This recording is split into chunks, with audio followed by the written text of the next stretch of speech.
There is beauty in this world, and there is danger.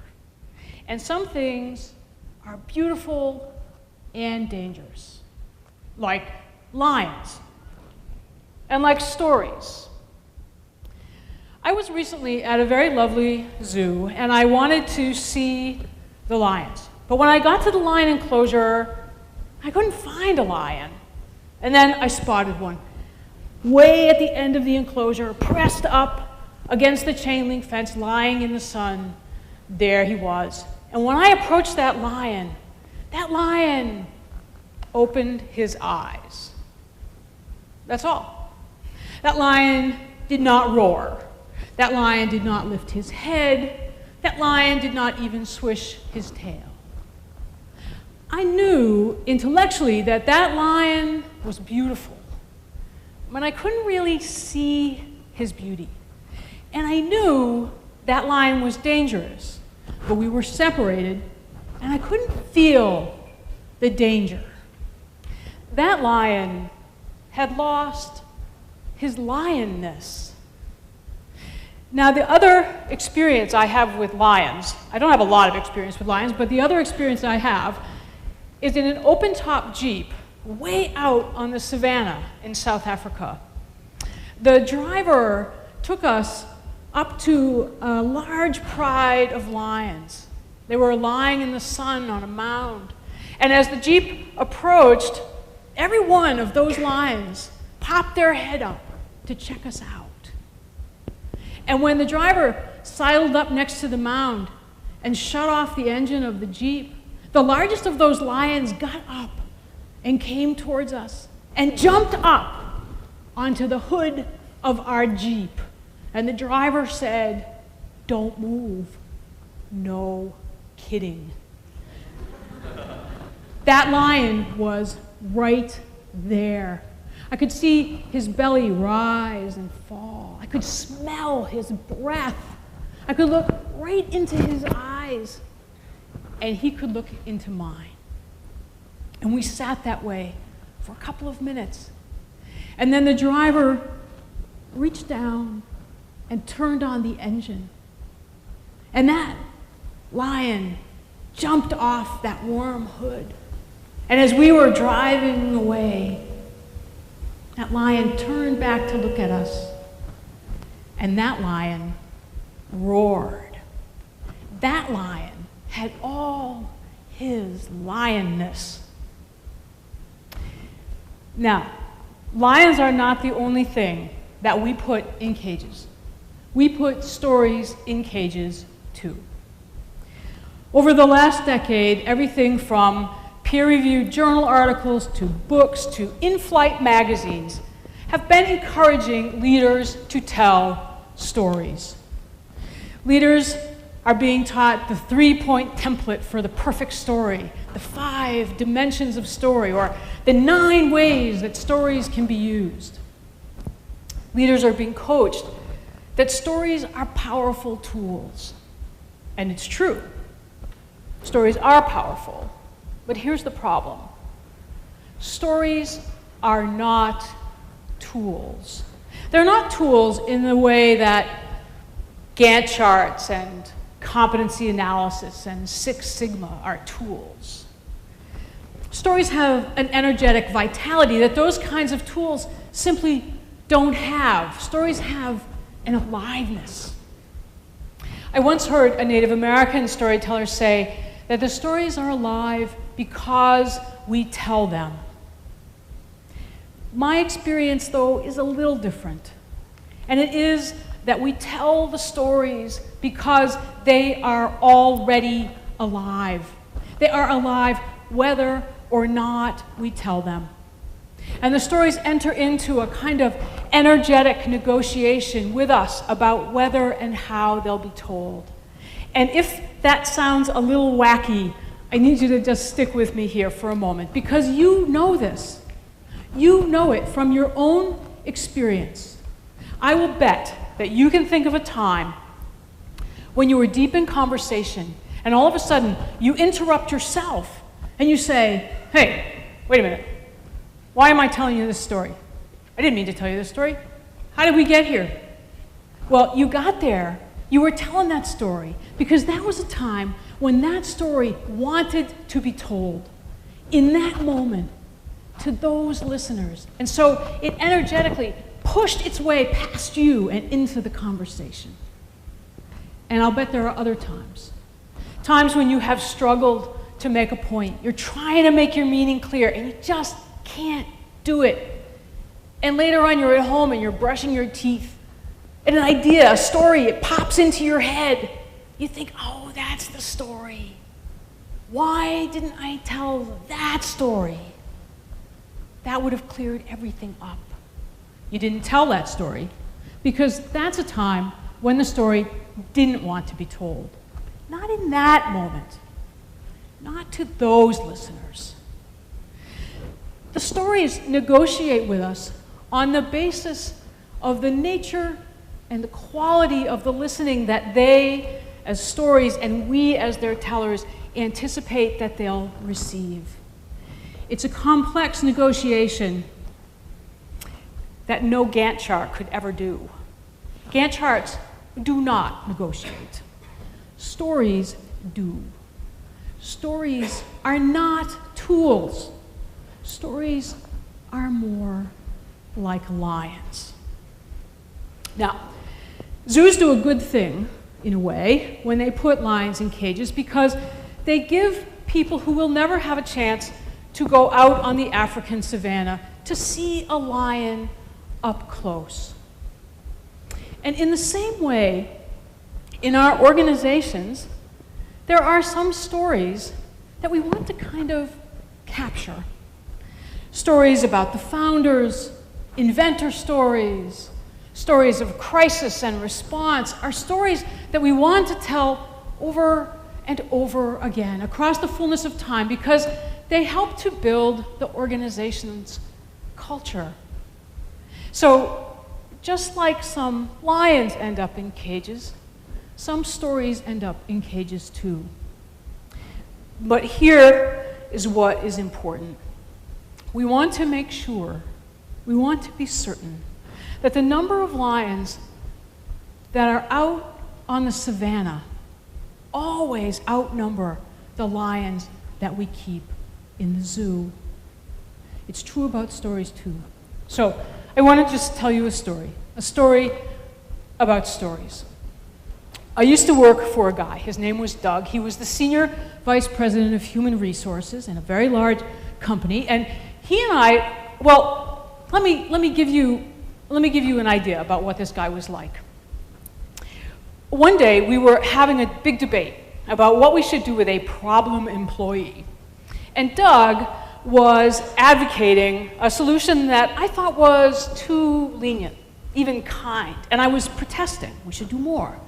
And Doug stopped me. He said, Joe, really we have two jobs. Our first job is to find the high road. And our second job, when we find the high road, is to actually take it. Now, I don't know about you, but I have not met a whole lot of executives in my time who talk like that. But that's the kind of guy Doug was. He was smart and thoughtful and much loved. And then, one day, Doug died. Tragically, unexpectedly, gone.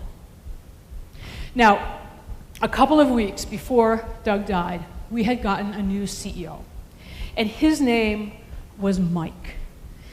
And when Doug died, we got an order from Mike to arrange for 3 very large all-employee meetings, 500 people in each group, back to back, where Mike would announce to everyone at the headquarters about Doug's death.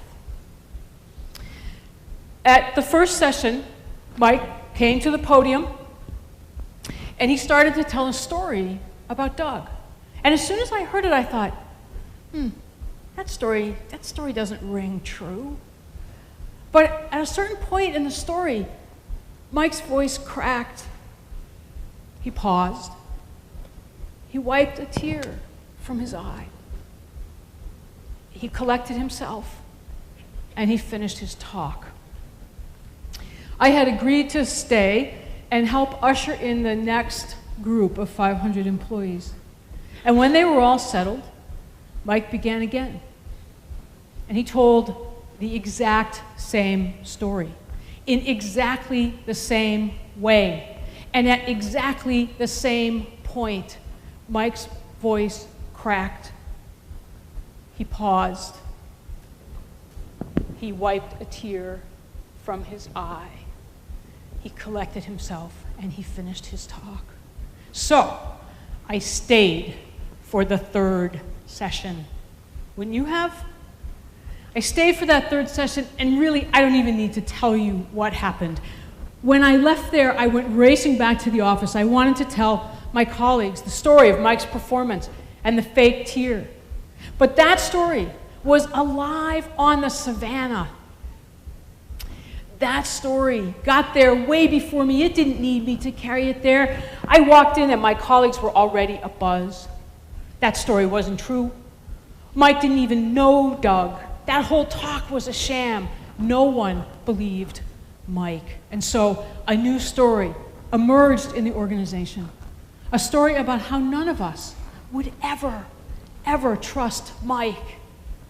And that story was alive on the savannah too. That story roared. It roared. Lions that languish in cages lose their lionness. And Mike's caged up story about Doug, it had no Dougness. Mike was trying to use a story as a tool, but we know stories are not tools, so that story broke free from its cage. Stories are powerful, they are beautiful, and they are dangerous. And when you put a story in a cage, you can diminish its beauty, but you can't really diminish its danger. Mike tried to tame a story, and it turned on him. Now, I feel compelled to say a few words about the difference between Mike's cage story about Doug and the stories I've been telling you here today. And that difference is really embedded in two things. The first is the relationship that we have to the stories that we tell. And the second is our intention when we tell those stories. I saw that lion in the zoo and the ones on the savannah. I stayed and listened to Mike's talk 3 times in a row. I can stand in an authentic relationship to those stories. And when I tell them to you here today, I do it with the hope that those stories will prompt your thinking about your own storytelling. And not with the hope, not with the intention that it will get you thinking something in particular about me. Mike didn't have an authentic story about Doug, so he constructed one. He couldn't stand in authentic relationship to that story, and when he told that story, he did it with the intention of getting his listeners to think something about him and not something about Doug. It wasn't very powerful storytelling.